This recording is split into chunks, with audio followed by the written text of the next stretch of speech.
Et si tout ce qu'on vous avait enseigné sur la naissance de Jésus n'était pas toute la vérité? Pendant des siècles, des millions de fidèles ont cru en une histoire soigneusement construite. Mais il existe un vide troublant dans les textes bibliques que personne ne semble vouloir expliquer. Qui fut réellement le père biologique de Jésus? La Bible parle d'une naissance miraculeuse, oui, mais elle garde aussi un silence suspect, rempli de vide, de contradictions et de mystères que l'Église a évité pendant des siècles. Pourquoi existe-t-il des documents anciens qui racontent une version complètement différente? Pourquoi certains écrits ont-ils été éliminés et déclarés interdits? Et que deviendrait notre foi si tout cela venait à être révélé? Aujourd'hui, nous allons exhumer une histoire dérangeante, oubliée et pour beaucoup scandaleuse. Nous allons explorer des manuscrits anciens, des passages occultés et des enseignements effacés qui peuvent changer à jamais notre compréhension de l'origine du Messie. Il ne s'agit pas de théories sans fondement, mais de textes réels que l'autorité religieuse a réduits au silence. Alors je t'invite à rester jusqu'au bout, car ce que tu vas entendre ne remettra pas seulement en question tout ce que tu croyais savoir, mais pourra aussi fortifier ta foi d'une manière que tu n'avais jamais imaginée. Prépare-toi à découvrir Jésus comme on ne te l'a jamais montré. Et avant de commencer, une vérité importante. Plus de 70% de ceux qui regardent nos vidéos ne sont pas encore abonnés. Si tu apprécies ces contenus qui dévoilent la vérité spirituelle derrière les apparences, abonne-toi dès maintenant et active les notifications. Ainsi, tu ne manqueras aucune des prochaines révélations qui peuvent transformer ton âme pour toujours. Dès les premiers chapitres du Nouveau Testament, un détail nous frappe, un détail qui semble évident, mais que le récit esquive avec une étrange insistance. La figure du père biologique de Jésus reste floue, voire absente. Matthieu et Luc évoquent une naissance virginale, bien sûr, mais pourquoi un tel silence autour de ce qui serait l'aspect le plus humain de cette histoire divine?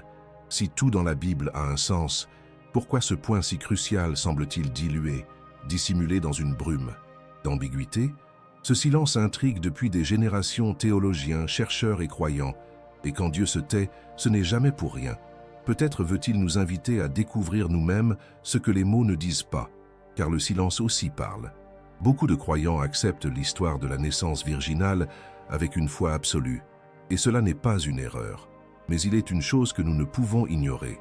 La Bible est un livre spirituel, mais aussi profondément symbolique. Tous les récits n'y sont pas à lire au sens littéral. Souvent, la vérité est voilée, comme un trésor caché que seuls les chercheurs sincères peuvent espérer trouver. Et cette question nous habite. Si Dieu a voulu envoyer son Fils dans le monde sous forme humaine, pourquoi n'a-t-il pas révélé clairement tous les aspects humains de son origine? Et si ce silence faisait partie d'un plan plus grand, une manière de préserver une vérité que l'humanité n'était pas encore prête à recevoir? Le Bicétan, christianisme primitif, était bien plus diversifié qu'on ne le croit. Certains groupes considéraient un Jésus uniquement comme un homme, d'autres comme un être divin, et certains acceptaient les deux natures en équilibre. De ces débats sont nées de nombreuses interrogations sur sa naissance. Les évangiles gnostiques, par exemple, proposent d'autres récits de son origine, mais ils furent rejetés par l'Église officielle.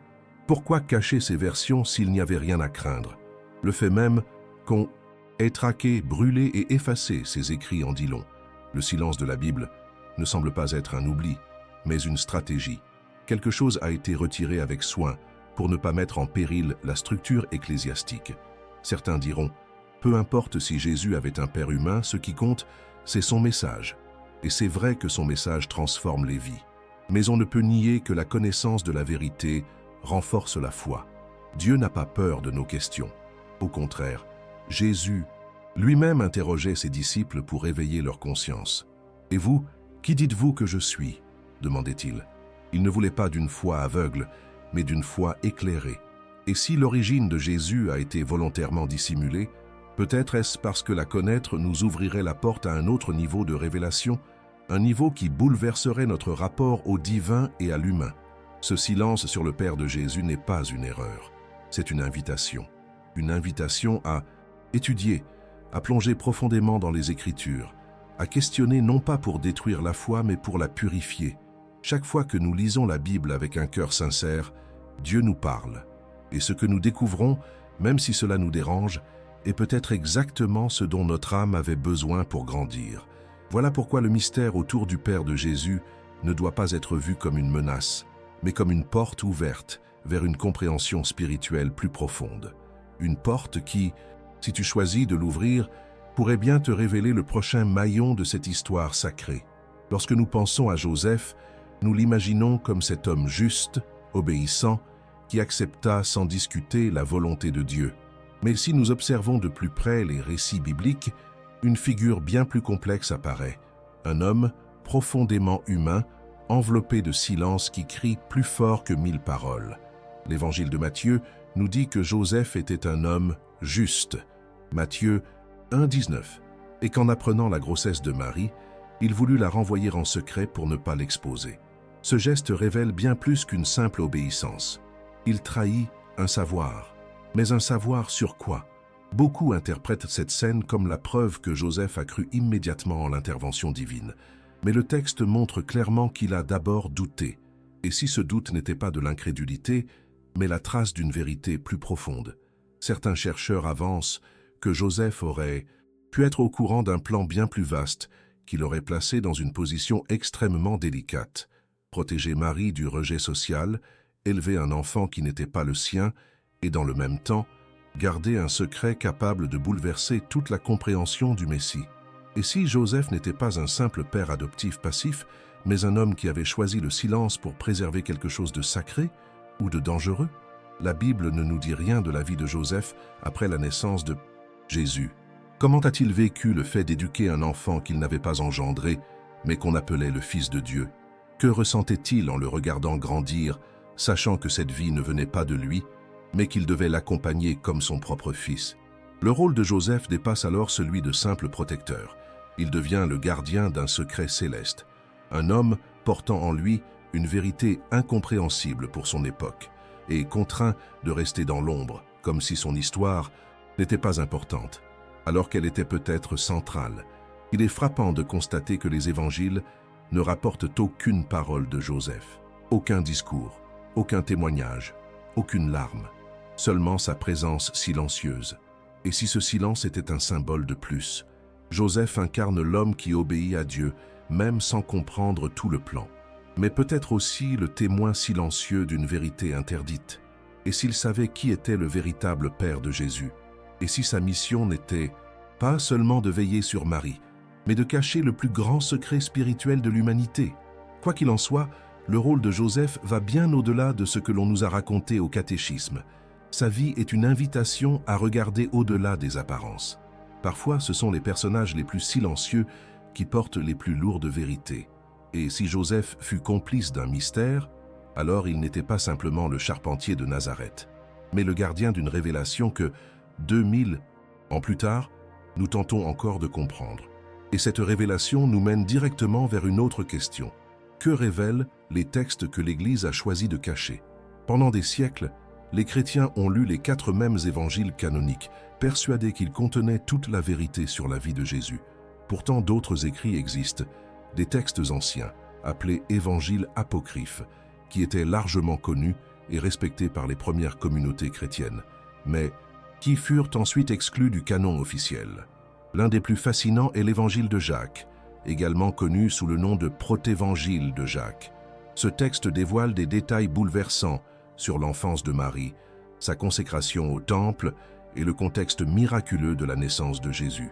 Ce qui frappe, c'est que ces descriptions soulèvent des questions profondes sur la nature réelle de cette naissance et sur l'identité possible du père biologique du Messie.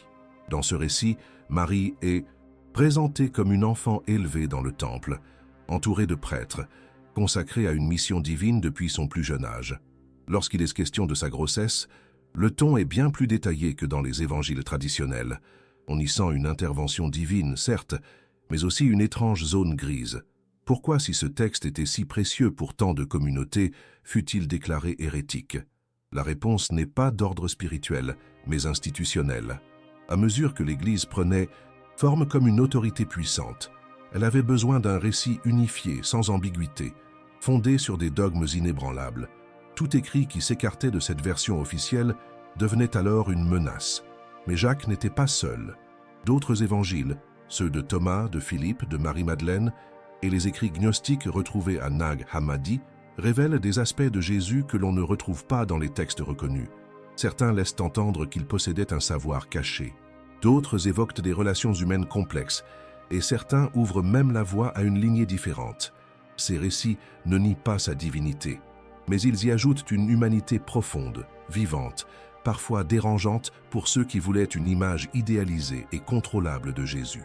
En 1945, les manuscrits de Nag Hammadi furent découverts en Égypte, révélant une bibliothèque entière d'écrits chrétiens interdits depuis des siècles. Comme si l'histoire criait depuis la poussière, la vérité ne peut être enterrée pour toujours. Ces écrits, oubliés par des générations, revinrent à la lumière pour nous rappeler qu'il existe plus d'une version des faits, et que certaines furent réduites au silence, non parce qu'elles étaient fausses, mais parce qu'elles dérangeaient. Dans ces textes, Jésus apparaît entouré de mystères non résolus, parmi lesquels celui de son origine humaine. Alors, si ces évangiles n'ont pas été acceptés par le pouvoir en place, cela signifie-t-il qu'ils n'ont aucune valeur spirituelle? Bien au contraire. Il se pourrait que ce que l'Église a tenté de dissimuler soit justement ce dont nous avons besoin pour voir Jésus avec des yeux nouveaux, non plus comme une figure lointaine et intouchable, mais comme quelqu'un qui a marché parmi nous avec une mère, une lignée, et peut-être un père dont l'identité a été soigneusement effacée. Mais pour comprendre cette hypothèse, il nous faut revenir à un élément clé, l'importance du lien avec David et le paradoxe que pose ce lien en l'absence d'un père humain clair. L'un des fondements les plus répétés dans les Écritures, c'est que le Messie devait venir de la lignée du roi David. Ce n'était pas un simple détail, c'était une promesse divine, une prophétie que les Juifs attendaient avec ferveur. C'est pourquoi Matthieu comme Luc insistent pour prouver que Jésus descend de David. Mais un paradoxe surgit aussitôt. Si Jésus est né d'une vierge et n'a pas de père humain, comment peut-il hériter? D'une lignée par Joseph?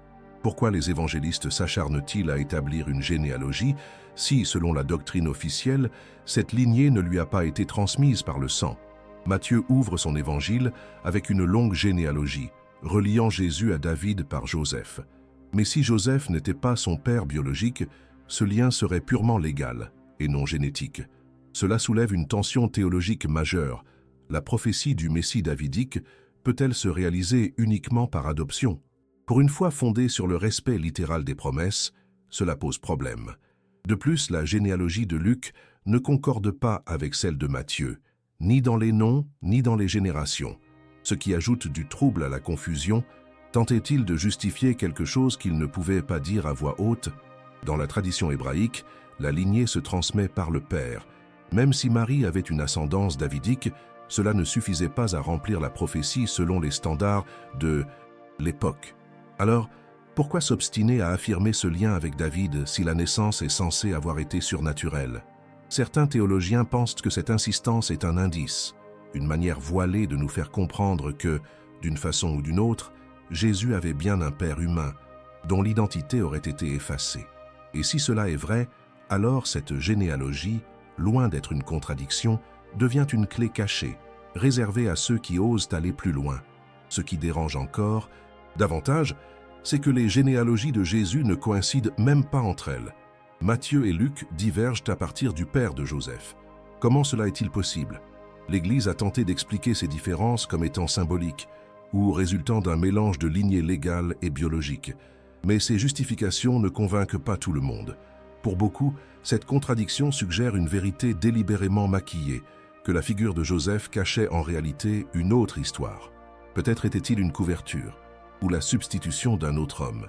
Et c'est là que ce dilemme dépasse le cadre d'une simple interprétation biblique pour s'ouvrir sur un mystère bien plus vaste. Si la lignée de David était indispensable pour authentifier le Messie, et si la Bible y revient sans cesse, alors il faut poser la question avec honnêteté, qui réellement a transmis ce sang royal à Jésus? La réponse pourrait être bien plus proche que nous ne le pensons. Et pour la trouver, il nous faudra plonger dans les contradictions des évangiles et dans ce qu'ils ont peut-être cherché à dissimuler sous des couches de tradition et de révérence. Quand on lit attentivement les évangiles, on découvre que les détails entourant la naissance de Jésus ne sont pas seulement rares, ils sont aussi contradictoires. Matthieu raconte qu'un ange apparut en rêve à Joseph pour le rassurer au sujet de la grossesse de Marie, Matthieu 1,20, tandis que Luc affirme que c'est Marie qui reçut la visite de l'ange Gabriel, Luc 1,26-35. Dès le départ, les versions divergent, mais au-delà de ces différences, un point encore plus troublant émerge. Aucun auteur ne semble vouloir expliquer clairement qui fut le père de Jésus, et quand ils essaient, ils laissent derrière eux des indices contradictoires, comme s'ils savaient quelque chose qu'ils ne pouvaient dire ouvertement. Dans l'évangile de Marc, le plus ancien et le plus direct, la naissance virginale n'est même pas mentionnée. Jésus y apparaît adulte, sans généalogie, sans récit de naissance miraculeuse. Comment se fait-il qu'un événement aussi fondamental, la naissance de Dieu fait homme, soit totalement absent du tout premier évangile écrit? Pour certains, cette omission est une preuve que l'idée de la naissance virginale est un ajout tardif, introduit pour renforcer le caractère divin de Jésus à une époque où l'Église avait besoin de se distinguer des autres croyances. Et si cela a été ajouté après coup, qu'essayait-on? De masquer? Dans Jean, l'évangile le plus mystique et symbolique, on ne trouve pas non plus de récit clair sur la naissance de Jésus. En revanche, une phrase étrange apparaît lors d'un échange tendu. « Nous ne sommes pas nés de la prostitution ». Jean 8, 41 disent les Juifs à Jésus. Beaucoup de chercheurs voient dans cette accusation voilée une allusion au caractère illégitime de sa naissance. Une rumeur qui semble avoir circulé déjà du vivant de Jésus et qui aurait été la véritable raison pour laquelle on a renforcé la version d'un enfant né sans père humain. De plus, les évangiles ne s'accordent pas sur des éléments aussi fondamentaux que la ville natale de Jésus, la date de sa naissance, ou l'endroit où il a été élevé. Certains disent qu'il est né à Bethléem, d'autres le désignent comme Jésus de Nazareth. Même les épisodes de la visite des mages ou de la fuite en Égypte n'apparaissent que dans un seul évangile et sont complètement ignorés dans les autres. Cette absence d'harmonie ne doit pas être vue comme une simple erreur, mais comme un indice. Chaque auteur semblait construire une image spécifique de Jésus, en fonction de ses objectifs théologiques, et peut-être aussi pour éviter de toucher à des vérités trop délicates. La confusion autour de la paternité de Jésus n'est pas un oubli, c'est l'écho d'un conflit ancien, présent dès les débuts du christianisme. Comment présenter un homme extraordinaire, porteur d'un message divin, sans compromettre sa sainteté par une généalogie embarrassante? Dans cette tension, les auteurs évangéliques ont fait ce qu'ils ont pu. Certains ont choisi de le diviniser, d'autres de l'humaniser, mais tous, d'une manière ou d'une autre, ont laissé la question de son père dans une zone floue. Et c'est précisément dans cette zone, faite de vide, d'ombres et de murmures, que pourrait se cacher la vérité. Une vérité qui lie Jésus aux Esséniens et à un héritage bien plus terrestre qu'on ne l'a toujours cru. En Palline. Explorant les racines spirituelles du peuple d'Israël à l'époque de Jésus, nous découvrons un groupe énigmatique en marge du système religieux dominant, les Esséniens. Ce peuple vivait à l'écart, dans des communautés retirées comme celle de Qumran. Ils se consacraient à la pureté spirituelle, à l'étude intense des Écritures et attendaient avec ferveur l'arrivée du Messie. Ce qui frappe, c'est que leurs croyances, leurs pratiques et leurs prophéties ressemblent étrangement à de nombreuses paroles et gestes attribués à Jésus. De là est née une question audacieuse. Jésus a-t-il été influencé par les Esséniens, ou bien avait-il un lien beaucoup plus profond avec eux, peut-être même familial? Les Esséniens rejetaient totalement le temple de Jérusalem, qu'ils considéraient comme corrompu. Ils prônaient une vie simple, détachée des biens matériels, et recherchaient une relation directe avec Dieu, sans clergé intermédiaire. Ce message, nous le retrouvons dans les enseignements de Jésus, « Heureux les pauvres en esprit, nul ne peut servir Dieu et l'argent. Le royaume de Dieu est en vous. » Ces similitudes ont poussé certains chercheurs à penser que Jésus aurait pu être élevé, ou du moins influencé, par cette communauté. Mais d'autres théories vont plus loin encore. Selon certains récits non officiels, le véritable père de Jésus aurait pu être un chef spirituel essénien, dont l'identité aurait été effacée pour préserver l'image sacrée du Messie. Les manuscrits de la mer morte découverts au XXe siècle évoquent un personnage mystérieux, le maître de justice, un guide spirituel persécuté dont les traits rappellent étrangement ceux de Jésus. Même s'il n'existe pas de preuves directes, les parallèles sont trop forts pour être ignorés. Et si ce maître avait fait partie directe du lignage de Jésus? Et si le lien avec les Esséniens allait au-delà de l'influence spirituelle? Il est possible que l'Église ait voulu effacer cette connexion afin de préserver une image divine de Jésus, détachée de toute affiliation marginale ou de tout enseignement jugé trop subversif pour l'autorité romaine ou religieuse. D'ailleurs, les Esséniens pratiquaient des rites de purification par l'eau, très proches du baptême que Jean, le cousin de Jésus, accomplissait dans le Jourdain. Et justement, plusieurs études relient Jean à cette communauté. Ce lien ouvre une nouvelle perspective. Si Jean et Jésus étaient tous deux influencés par les Esséniens, alors peut-être que toute la mission messianique que nous connaissons aujourd'hui aurait été conçue dans ces cercles retirés, loin du pouvoir religieux central. Est-ce pour cela que Jésus critiquait si frontalement le temple et les pharisiens? Serait-ce l'origine de sa sagesse précoce dès l'âge de 12 ans, lorsqu'il enseignait déjà dans le temple? Ce lien avec les Esséniens nous oblige à envisager une autre version de Jésus, une figure plus humaine, plus formée, moins miraculeuse et plus révolutionnaire. Non pas un être descendu du ciel dans un éclair divin, mais un homme né d'une communauté cachée, sacrée et radicalement engagée. Et si cette hypothèse est vraie, alors le voile qui entoure sa naissance ne cache pas seulement un père terrestre, mais aussi toute une tradition spirituelle interdite, qui fut son véritable berceau. Pourtant, dans cette histoire, il reste encore une autre figure réduite au silence. Il est temps de tourner notre regard vers elle, Marie. Marie est sans doute l'une des figures les plus vénérées de toute la tradition chrétienne. On l'a présentée comme la mère pure, la servante obéissante, la femme choisie par Dieu pour donner naissance au Sauveur.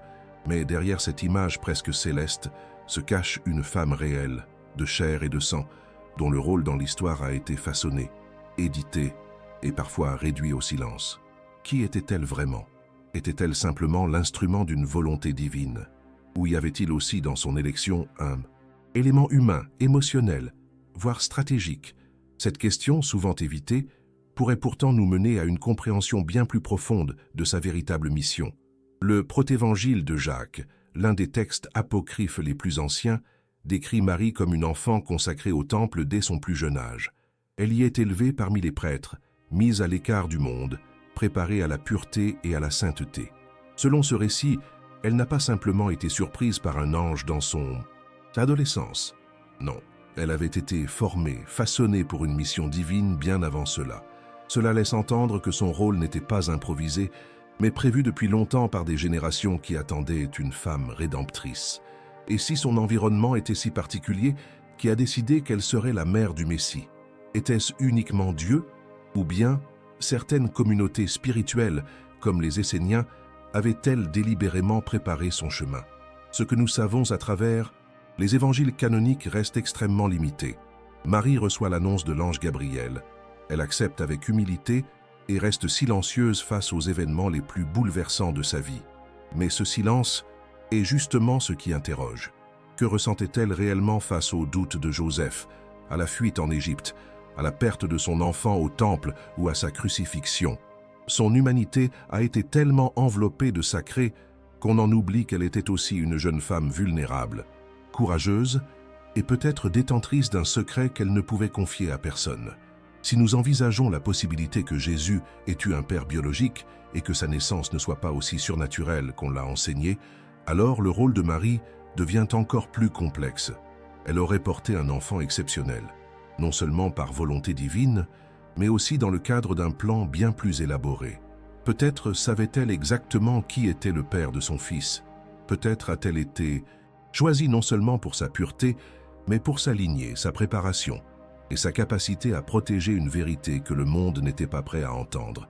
Dans cette lumière, Marie ne serait plus une figure passive, mais une gardienne active d'un mystère qui remet en question les fondements mêmes de la foi institutionnelle. Au fond, Marie mérite d'être redécouverte avec plus d'honnêteté. Non pas seulement comme la Vierge à laquelle on adresse des prières, mais comme une femme entière, debout, entre ciel et terre, entre l'obéissance divine et les tensions humaines. Son histoire, telle qu'on nous l'a transmise, est incomplète.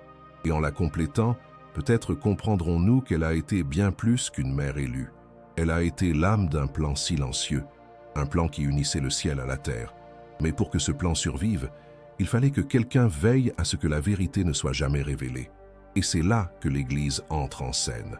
À travers l'histoire, l'Église a été une structure spirituelle, mais aussi profondément politique. Dès ses premiers conciles, elle a pris des décisions qui répondaient non seulement aux exigences de la foi, mais aussi à un besoin de contrôle, d'unité et de pouvoir. Dans ce contexte, l'origine de Jésus devait être non seulement sacrée, mais incontestable. Une naissance divine, sans intervention humaine, renforçait son statut de fils de Dieu et éliminait toute possibilité de remise en question. Mais si, en réalité, il y avait eu un père biologique, si l'histoire du Messie cachait une dimension plus terrestre, cela aurait bouleversé des siècles de doctrine.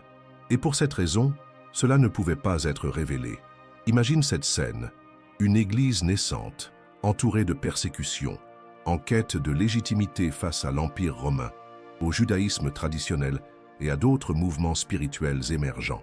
Comment imposer son autorité si la figure centrale de son message risquait d'être perçue comme le fils d'un homme ordinaire? La réponse fut claire. Construire un récit divin, surnaturel, sans faille.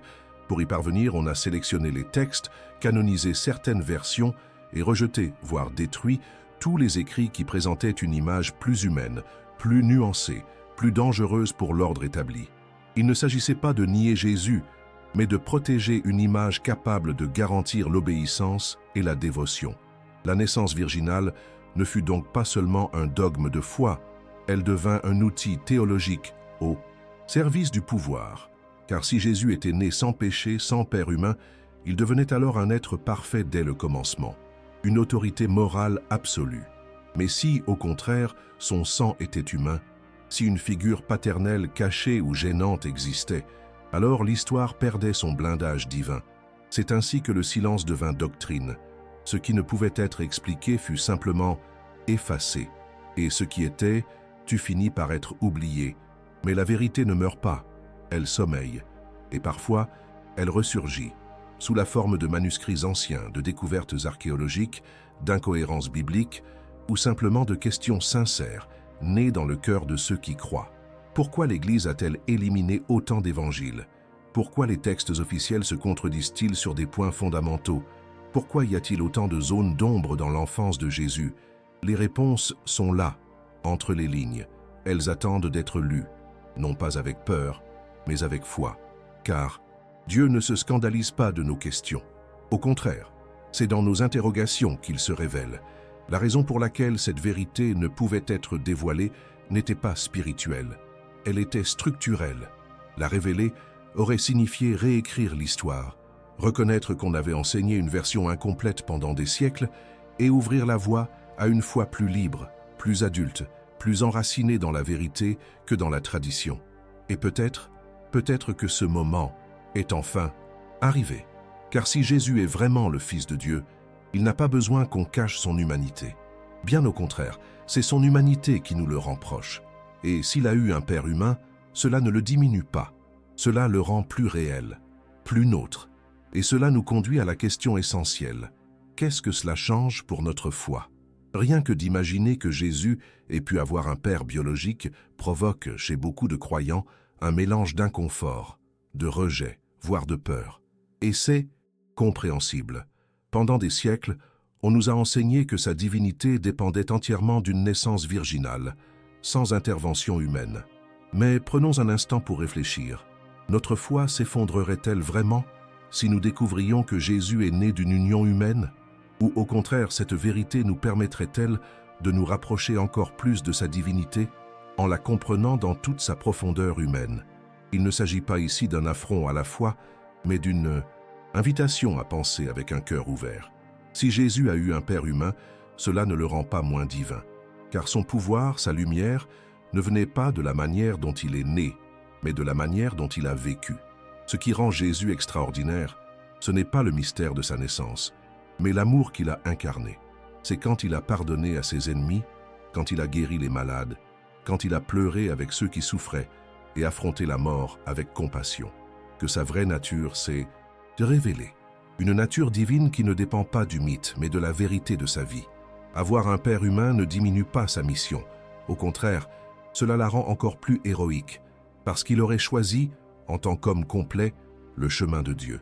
D'un autre côté, si Jésus est bien né d'une vierge, comme le soutient la tradition, cela a aussi une force spirituelle. Cela symbolise un commencement pur, une vie libre du péché originel, une manifestation directe du ciel dans l'histoire, humaine. L'important ici n'est pas de choisir un camp, mais de comprendre que le véritable pouvoir du récit de Jésus réside dans son impact sur nos vies. Si, pour toi, Jésus est le Fils de Dieu, il ne le sera pas moins à cause des détails de sa naissance. Ce qui compte, c'est ce qu'il provoque en toi, la foi, la transformation, la liberté intérieure. Accepter la possibilité d'une paternité biologique, ce n'est pas trahir sa foi. C'est au contraire la faire grandir. C'est reconnaître que le message de Jésus n'a pas besoin d'être protégé par des dogmes fragiles, mais vécu avec courage. Que son exemple d'amour, de service et d'humilité dépasse tout récit sur ses origines. Dieu n'a pas besoin de cacher la vérité humaine pour agir. Il agit aussi à travers ce qui nous dérange, ce qui nous dépasse, ce qui a été tu. Alors, que change le fait que Jésus ait eu un père biologique? Pour la tradition, cela pourrait tout changer. Mais pour un cœur sincère qui cherche Dieu, cela ne change rien. Car au final, Jésus demeure ce lien sacré entre l'humain et le divin, le chemin vers une vie pleine de sens, la vérité qui libère et la lumière qui transforme. Et peut-être que reconnaître son humanité complète est le pas qui nous manque pour contempler pleinement sa gloire spirituelle. Mais pour cela, il faut avoir le courage d'écouter, même ce qu'on nous a appris à taire. La véritable foi ne repose pas sur des formules répétées, ni sur des récits acceptés sans réflexion. Elle naît d'une rencontre personnelle avec la vérité, même lorsque cette vérité dérange. Et c'est précisément pour cela que s'interroger sur l'origine humaine de Jésus ne devrait pas être vu comme une menace, mais comme une opportunité de redécouvrir la profondeur de son message, non à travers des dogmes rigides, mais dans une connexion plus intime, plus vivante, plus authentique. Car si Jésus a pleinement vécu comme un homme, alors il peut te comprendre mieux que personne. Il peut marcher avec toi dans tes doutes et t'apprendre que même les choses les plus simples de la vie peuvent devenir sacrées. Cette révélation t'invite à regarder ta foi avec des yeux neufs, non plus comme une liste de vérités imposées, mais comme un chemin de recherche constant. Si Jésus a eu un père biologique, s'il est né dans des circonstances plus humaines qu'on ne te l'a dit, cela ne diminue pas sa lumière. Cela la rend encore plus puissante, parce que cela signifie que Dieu a choisi d'agir depuis l'intérieur de notre histoire, et non depuis l'extérieur. Il a voulu toucher l'humanité de l'intérieur, prendre sur lui nos fragilités, et montrer que même depuis la poussière peut naître l'éternité. Cette perspective transforme ta façon de prier, de servir, de voir les autres. Elle rend ton regard plus compatissant, plus humble, plus éveillé. De plus, une telle vision libère ta foi du poids de la peur ou de la culpabilité. Si l'Église a caché certaines choses, ce fut par peur de perdre le contrôle. Mais toi, tu n'as pas besoin de ce contrôle. Ce dont tu as besoin, c'est d'une relation directe avec Dieu, sans filtre, sans censure. Une foi mature ose regarder les silences, embrasser les mystères, accepter que la vérité divine ne suit pas toujours les règles des institutions humaines, mais qu'elle transforme toujours le cœur de ceux qui osent la chercher. Et cette révélation peut aussi te réconcilier avec toi-même. Parce que si Jésus a vécu comme nous, s'il est né d'un ventre humain dans une famille complexe, alors rien dans ta vie n'échappe à sa compréhension. Aucune blessure n'est trop profonde, aucun péché n'est trop lourd. Jésus n'est pas venu pour flotter au-dessus du monde, il est venu pour marcher sur la terre, ressentir nos douleurs, rire avec les siens, pleurer ceux qu'il aimait. Et ce Jésus-là, entier, humain et divin, peut aujourd'hui encore bouleverser ton existence. Alors, es-tu prêt à laisser de côté ce qu'on t'a toujours dit pour enfin découvrir ce que Dieu veut vraiment te révéler? Ce n'est pas une invitation à rejeter ta foi, mais à la rendre plus vraie, à comprendre que le plus grand miracle n'a peut-être pas été la naissance d'un enfant sans père, mais la vie d'un homme qui, avec ou sans père biologique, a révélé le visage de l'amour éternel. Une vie toujours vivante aujourd'hui, dans chaque cœur qui ose chercher la vérité avec tout son être. Tout au long de ce voyage, nous avons soulevé des couches d'histoire, de silence et de mystère. Nous avons osé remettre en question l'inquestionnable, regarder en face ce que l'on a entouré de crainte pendant des siècles, non pas pour détruire la foi, mais pour la renforcer. Car la vérité, lorsqu'on la cherche avec un cœur sincère, n'éloigne jamais de Dieu. Au contraire, elle nous rapproche de lui. Que Jésus ait eu ou non un père biologique n'est plus la seule question. La véritable question, maintenant, est la suivante. Es-tu prêt à faire grandir ta foi? Es-tu prêt à passer d'une croyance héritée à une conviction vécue? Car certaines vérités ne s'enseignent pas dans les temples, mais sont révélées par l'Esprit à ceux qui ont le courage de chercher sans peur. Et toi, que ressens-tu après tout cela? Cette révélation a-t-elle éveillé quelque chose en toi? Es-tu en accord avec ce que tu viens d'entendre, ou subsistent encore des doutes? Partage ton ressenti dans les commentaires. Peut-être que ton témoignage sera exactement ce qu'une autre âme a besoin de lire pour s'éveiller. Et si cette recherche a éveillé une flamme dans ton cœur, ne pars pas sans faire quelque chose de très important. Abonne-toi à cette chaîne et active les notifications. Chaque vidéo publiée ici a pour but de t'emmener plus loin dans ta foi, dans la connaissance et dans ta relation avec le divin. Ne laisse pas d'autres décider pour toi de ce que tu dois croire. Découvre-le toi-même. Dans notre prochaine vidéo, nous explorerons une révélation encore plus bouleversante, les enseignements que Jésus a transmis et que l'Église a effacés, des vérités capables de transformer ta vie, si tu oses les écouter. Nous nous retrouvons très bientôt sur ce chemin sacré que nous construisons ensemble.